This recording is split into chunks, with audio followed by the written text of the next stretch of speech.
Now, after payroll, workers' comp could be the second biggest expense for an agency, but Yeah. yet a lot of providers aren't prepared. What would you say are the biggest roadblocks as to why providers don't have these processes in place?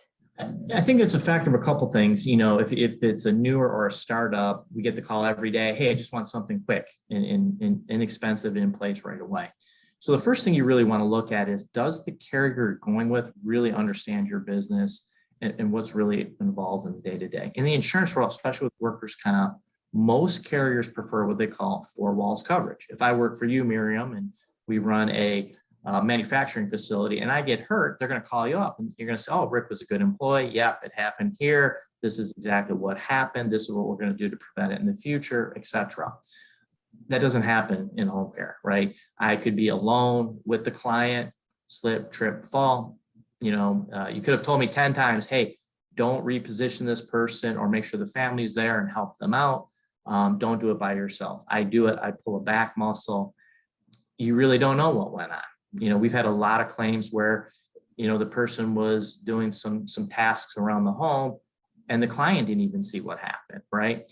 So again, first and foremost, make sure your carrier understands, because if you do get a claim, you want someone who knows how to manage that claim when it happens, who understands when you say, hey, Rick was repositioning a client and that's how he got hurt. And here's what the limited duty is going to look like, those types of things. I think the second thing is, if it's an experienced operator and you've gone 3, 4, 5, 6 years and knock on wood, you've never had a claim, it becomes less and less important to you. And every year at your renewal is, well, what's the least expensive I can get it? Or, I'll get questions all the time. Rick, I've never had a claim. Why do I have to do all this training? Why do I have to, sometimes on the larger accounts, meet with a loss control specialist? And with all of commercial insurance, they're really partnering with you. I'll give you a quick example of one that a guy who's been with me for years and years. When I first met him, he had 3 or 4 years. He was paying about $4,000, $5,000 a year in workers' comp. Never had a claim. He got a call from another agent, said, well, I'm going to save you $1,000 and move you to this new carrier that's in the space. And he's like, oh, he does it. Gets a bad claim, transferring a patient. Long story short, the claim wound up being over $260,000. When the claim finally hit his workers' comp report that year for his renewal, he went from about $4,000 in workers' comp to $44,000 that year. And, he was furious. And that's when he called me, hey, you specialize in this. What can I do? How do we fix this? And I kind of explained to him and said, you're going to have this for 3 years. So there's things we're going to do to manage it. But most crucially is, we're going to put stuff in place to prevent this from ever happening again. Where if you get a claim, this is how you're going to manage it.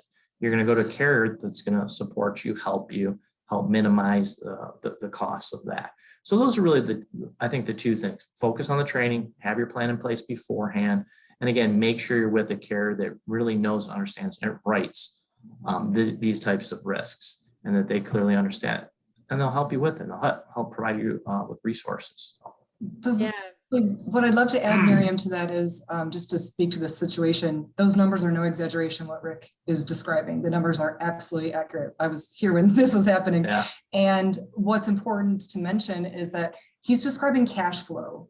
And the number one thing that puts out a home care in the first 3 years is cash flow, Miriam.